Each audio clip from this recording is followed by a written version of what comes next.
Nous revenons au sein de notre émission avec nos invités. Alors j'aimerais vous garder encore un peu, Madame Dupuis, pour vous parler d'une œuvre qui va être inaugurée donc, à la fin de cette semaine. Et ça s'appelle Ma sourde oreille. Pas la sourde oreille, c'est Ma sourde oreille, portée par la région et la ville de Bémao. Alors je ne sais pas si on pourra voir cette oreille ici, alors juste peut-être faire un gros plan ici, Ma sourde oreille, d'accord, qui est une œuvre, vous en avez entendu parler? Oui. D'accord, alors que pensez-vous de cette œuvre? Ma sourde oreille, donc ça sera une grosse oreille avec des petites fourmis autour, on va voir un petit peu la signification de tout ça. Déjà, cette initiative, qu'est-ce qu'elle représente pour vous? Et selon vous, qu'est-ce qu'elle peut représenter pour les sourds et malentendants? Alors c'est vrai que c'est un projet, ça fait 5 ans en fait qu'on travaille sur ce projet avec un fabuleux artiste guadeloupéen qui s'appelle Jérôme Jean-Charles. C'est vraiment une personne extrêmement généreuse et talentueuse. Et nous avions déjà travaillé sur un petit format en 2013 qui à l'époque c'était aussi appelé Ma sourde oreille. Jérôme est venu à CERAC et a travaillé avec les personnes sourdes et malentendantes du CERAC et a créé donc une oreille qui représente, si vous voulez, le monde des entendants qui quelque part ont une énorme oreille un peu fière de l'être, etc. Et on a aussi joué sur cette expression française « arrête de faire ta sourde oreille ». Donc on joue un peu en même temps sur la symbolique des pictogrammes du handicap en général, parce que cette œuvre monumentale, c'est une première en France. Et c'est vrai qu'on peut franchement saluer les initiatives courageuses de la région Guadeloupe et de la commune de Bémao qui ont cru au projet dès le début. Et aujourd'hui, pour la première fois en France, un rond-point est dédié à l'handicap. Ça sera le rond-point de la Jaille. Absolument. L'idée, c'est vraiment d'interpeller les automobilistes et que d'un premier coup d'œil, ils savent qu'il s'agit du handicap, qu'il s'agit d'essayer d'insérer ces personnes en situation de handicap et de créer le débat, en fait. Remettre un petit peu à chaque fois les débats, les problématiques liées à une meilleure intégration des personnes en situation de handicap. Donc vous avez à la fois une roche volcanique de la carrière de Déhay qui a été taillée pendant 5 mois avec Jérôme et les sourds et les malentendants, qui donc symbolise cette fameuse oreille, et autour plein de petites fourmis qui représentent cette communauté grouillante et un peu invisible qu'on ne voit pas, et chacune porte un pictogramme différent des images du handicap. Donc c'est vraiment un petit clin d'œil et que pour chacun comprenne qu'on est tous concernés par le handicap. Un gros clin d'œil puisque c'est une grosse oreille apparemment. C'est une grosse oreille. Comme c'est le rond-point le plus embouteillé du centre, donc c'est clair que ça va relancer le débat puisque les gens auront le temps de le regarder, puisque tous les matins, tous les soirs, on connaît l'embouteillage qui qualifie ce rond-point. Mais c'est l'idée. Mais l'idée, c'est justement de débattre, d'échanger et de profiter, si vous voulez. Si ce rond-point peut permettre d'échanger, de débattre et de parler des problèmes des personnes en situation de handicap, du mieux vivre ensemble, allons-y. Voilà, donc ça sera vendredi l'inauguration donc de Ma sourde oreille. Et moi j'ai bien aimé vraiment Ma, et pas la sourde oreille ou l'oreille, mais Ma sourde oreille. Donc tout le monde doit se sentir concerné puisqu'on se l'approprie quand on dit Ma. En tout cas, merci. Je ne sais pas si on aura le temps de revenir avec vous sur le plateau, mais nous allons laisser la place à nos 2 autres invités. Et pas des moindres. Alors je vais commencer tout d'abord avec Christelle qui va venir jusqu'ici. Christelle Sabin qui est donc malentendante. Voilà, et chose extraordinaire, c'est qu'elle va pouvoir, elle va comprendre ce que je dis, elle va pouvoir s'exprimer. Bonsoir Christelle. Merci d'être avec nous. Et Christelle, est-ce qu'on peut dire que vous êtes malentendante ou sourde? Est-ce qu'il y a une différence selon vous? Alors moi je suis malentendante. Malentendante puisque je suis équipée d'un appareil auditif qui fait que je suis malentendante. D'accord. Malentendante depuis la naissance? Oui, depuis la naissance, effectivement. D'accord. Comment avez-vous vécu votre handicap durant toute votre vie? Comment ça s'est passé rapidement? Alors, écoutez, déjà, j'ai vécu avec cet handicap qui m'a paralysée, on va dire comme ça, tout au long de ma vie, même aujourd'hui. Et comment dire, voilà, je vis au quotidien avec cet handicap. Alors comment ça s'est passé dans la famille, avec les amis, avec les voisins, avec les autres? Un petit peu difficile, assez difficile, parce que justement quand on est en situation de handicap, c'est pas facile de croiser le regard des gens qui vous regardent un peu bizarrement, on va dire. Le regard effectivement fait défaut, parce que nous, en tant que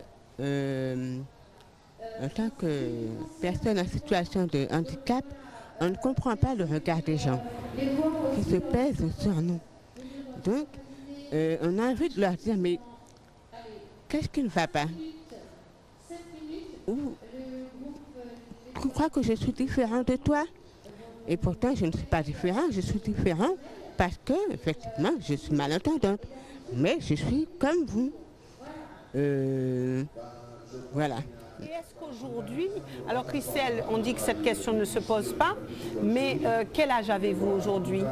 Aujourd'hui, j'ai 43 ans. 43 ans. Alors, est-ce que vous avez le sentiment que le regard des gens a évolué Non. En 2018? Est-ce qu'on peut dire que ce regard, il n'est plus le même? Alors, je vais dire, c'est un regard, mais le regard n'a pas changé, mais c'est un regard qui est timide. Timide parce que les gens ont, peut-être pas peur d'avancer, mais le fait de vous regarder, de voir que vous êtes un petit peu bizarre, parce que bon, lorsqu'ils vous parlent, vous dites, hein, comment, excusez-moi, vous pouvez répéter? Ça gêne un petit peu.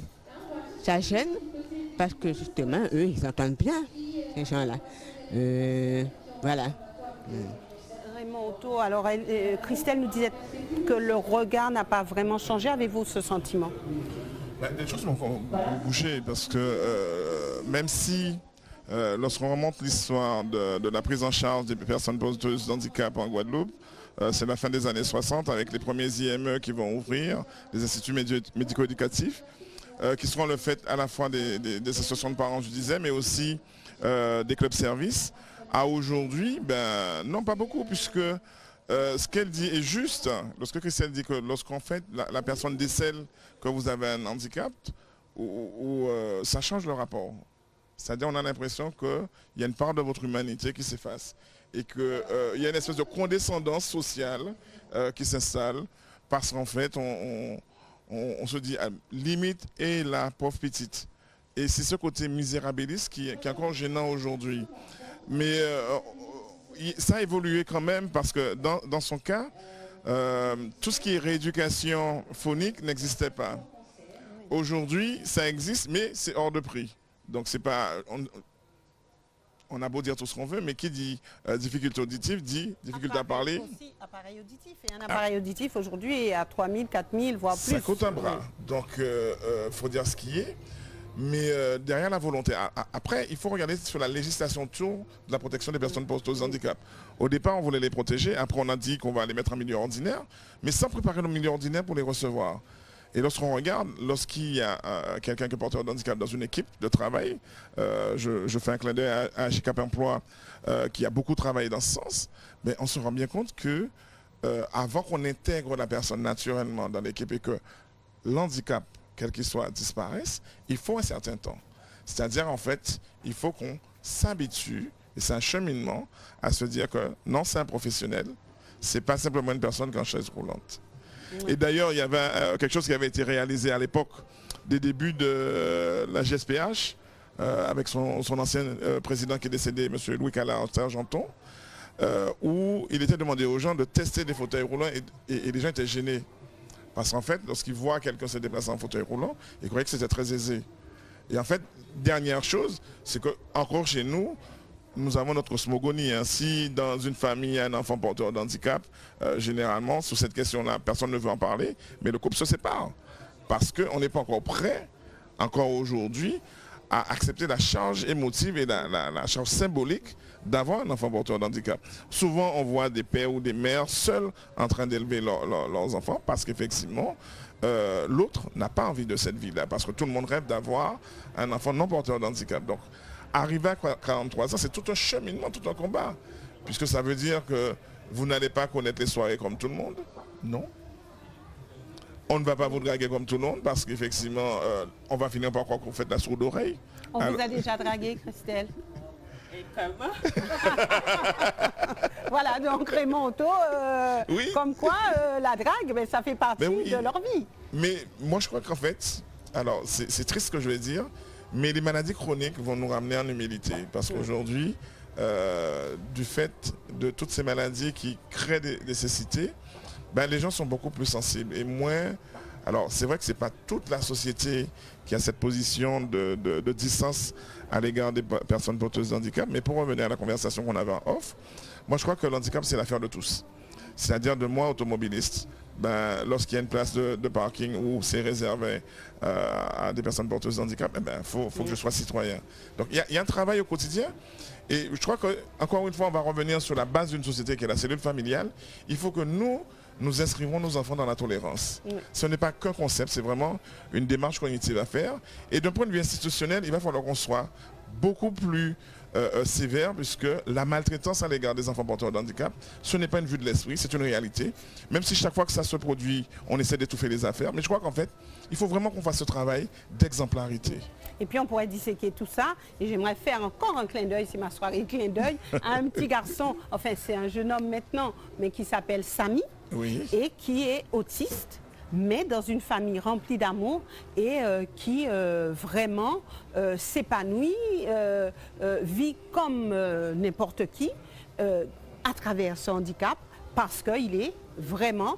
Il a une structure familiale autour qui lui permet, donc un petit coucou à Samy et puis à toute sa famille. Alors voilà, Christelle, la langue des signes, vous connaissez ou pas?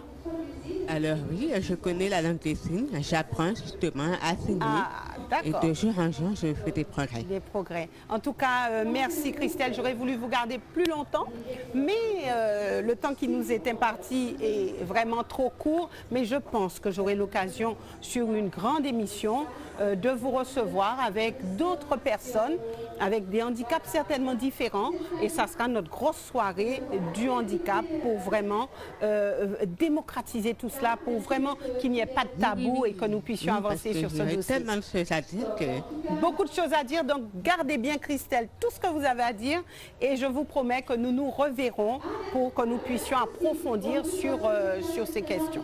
Merci à vous d'être venu et maintenant je reçois donc Patrice Saint-Aurette. Vraiment monsieur élégant, charmant et vraiment avec un certain franc-parler.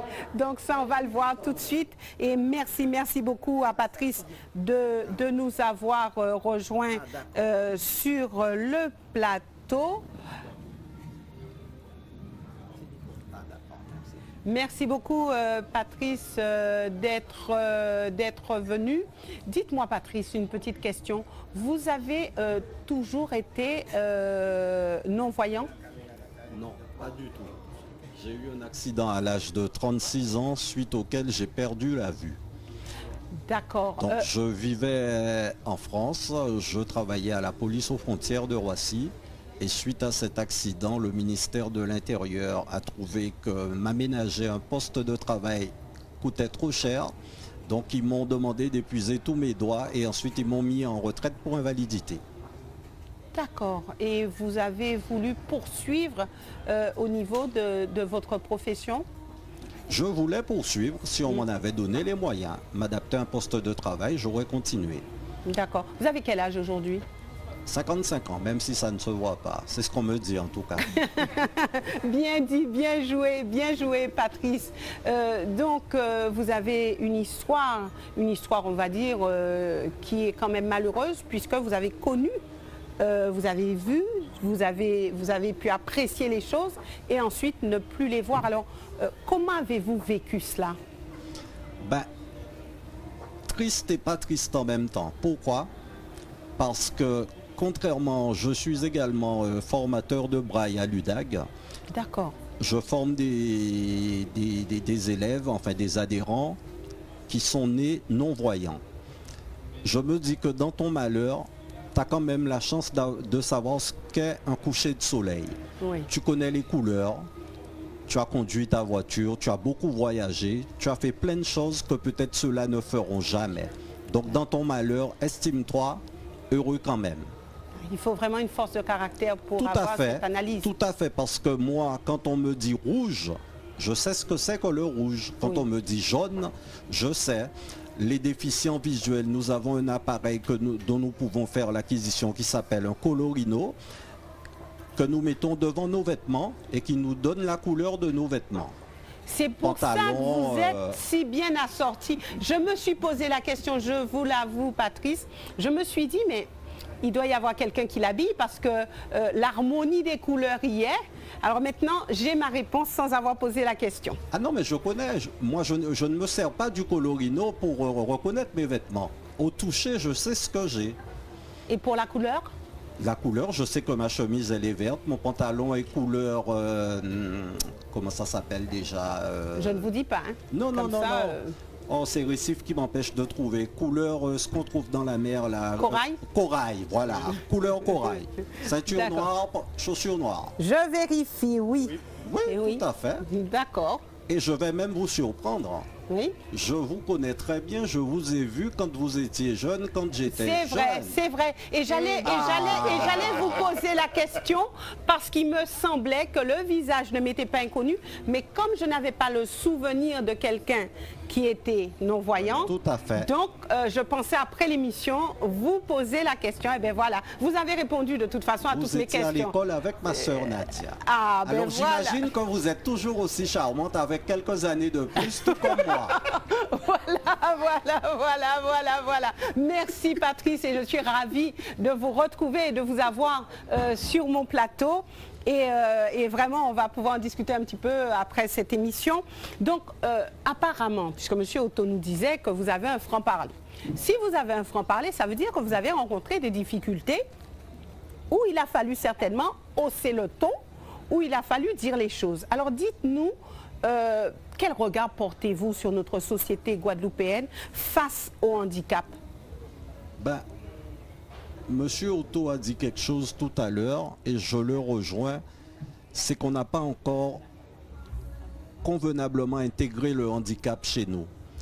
Et puis il y a des choses qui me reviennent à l'esprit certaines fois et quand j'écoute certaines réflexions, je retourne beaucoup d'années en arrière où quand quelqu'un avait un handicap par exemple, on disait « Ah mais un tel sont tes bêtes ».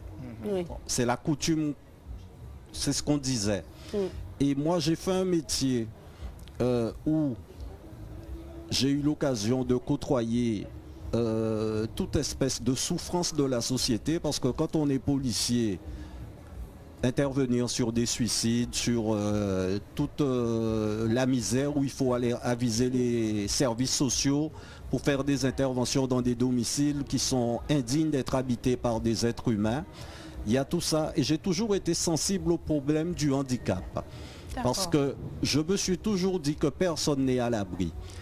Et comme vous dites, les mauvaises réflexions, j'en suis également victime. Je me souviens d'une fois où j'étais allé à l'époque où l'espace Henri Salvador existait encore. Donc j'étais allé voir Georges Décimus et compagnie. Il y avait Karimi et puis il y avait aussi Gérard Daniel, l'ancien saxophoniste de Jectix qui nous a quittés il n'y a pas longtemps. Et puis il y a une dame, parce que je n'avais pas fait attention, j'avais écrasé son pied. Aïe. Je me suis excusé. C'était pas lors d'une danse? Non, non, non, pas du tout. On faisait la queue, la salle n'était pas encore ouverte. D'accord. Et elle m'a dit, monsieur, le fait d'être non-voyant, le fait d'être aveugle ne vous donne pas le droit de marcher sur mon pied. Aïe. Je lui ai dit, vous savez, madame, il y a 5 ans, je travaillais comme vous, j'avais une vie tout à fait normale. Et suite à un accident, ma vie a basculé. Je souhaite pour vous que cela ne vous arrive jamais, madame. Ni à vous, ni à vos proches, ni à vos enfants. et passez une bonne soirée, madame. Et qu'est-ce qu'elle a dit? Elle a fermé sa bouche parce que tous les gens lui ont dit, on a entendu le monsieur vous dire pardon, madame. D'accord. Voilà. Ouais. Donc, mais ce sont des petites blessures du quotidien? Oui, mais il faut se battre aussi pour gagner sa place dans la société. Moi, je sors, je vais au concert. Vous n'avez pas fait attention tout à l'heure quand vous êtes venu me dire bonsoir. Mais vous auriez vu ma canne blanche à côté de mon siège. Ça vous aurait peut-être aidé à percuter sur ma cécité. Et je n'ai pas... En fait, je vous ai regardé et je n'ai pas vu ce qu'il y avait autour. Je vous ai regardé, vous. Et c'est peut-être pour ça que je n'ai pas vu la canne blanche. Oui, oui. Oui. Et puis heureusement, hein. Oui. Voilà, comme ça, et puis, les choses étaient... Sur quoi j'étais déjà... Étaient simples dès le départ. Oui. Alors, de quoi je parlais déjà? J'ai perdu mon fil. Vous avez dit que des fois, le regard des autres, mais vous avez vécu des petites blessures comme ça. Il faut gagner sa place. On ait la volonté de gagner nos places. Parce que il y a trop de personnes en situation de handicap qui ont peur d'être stigmatisées ou qui se sentent stigmatisées. Moi, je n'ai pas ce problème-là avec mon handicap. Je vais à un concert, je vais au restaurant, je sors, je vais partout. J'ai fréquenté une femme il y a quelques années qui me disait quand on sortait, pour moi tu n'es pas une personne handicapée. Donc quand on sort, je ne veux pas que tu prennes ta canne. Quand on allait à, bon sans faire de pub, hein, à Destreland, je me faisais cogner par les gens, bousculer et tout. Et puis un beau jour, je lui ai dit, écoute ma chérie, moi j'en ai marre parce qu'un jour je vais me prendre une tête sur les lèvres, je vais me faire éclater les lèvres. J'ai une canne, c'est pour signaler que je suis porteur d'un handicap, signaler ma présence et ça me sert aussi à me protéger. Donc je peux balayer, toucher, savoir où je vais. Alors maintenant il y a deux solutions. Ou si tu ne veux plus marcher avec moi parce que j'ai ma canne, on se sépare. Ou alors tu vas accepter que je prenne ma canne et m'accepter avec mon handicap. Et qu'est-ce qui s'est passé? Ben, elle a accepté de m'accepter avec mon handicap. Ben voilà. Elle n'est pas partie. Voilà. Et vous êtes encore ensemble? Non, malheureusement. Elle est partie après? Disons que c'est plutôt moi qui suis parti. Bon, d'accord. On connaîtra tout sur ce plateau, Patrice. Vraiment, voilà. Bon, donc, de toute façon, elle n'est pas partie. Et ça, c'est bon signe. Preuve que on peut vivre très bien avec son handicap et ne pas se dire nous sommes mis à part ou nous nous mettons nous-mêmes en exclusion. C'est le message que vous portez ce soir. Tout à fait. Et je voulais aussi insister sur l'accessibilité. Parce que l'accessibilité ne se limite pas seulement à l'accessibilité des voiries, des bâtiments, tout ça. Sandra, tout à l'heure, Madame Dupuis a parlé du numérique et au niveau du handicap visuel aussi. Oui. Le numérique, Internet, toutes les nouvelles technologies profitent aussi aux personnes en situation de handicap. Moi, je suis équipé de mon ordinateur, j'ai un logiciel Joyce, qui est le logiciel le meilleur existant au monde en ce moment pour les personnes déficientes visuelles.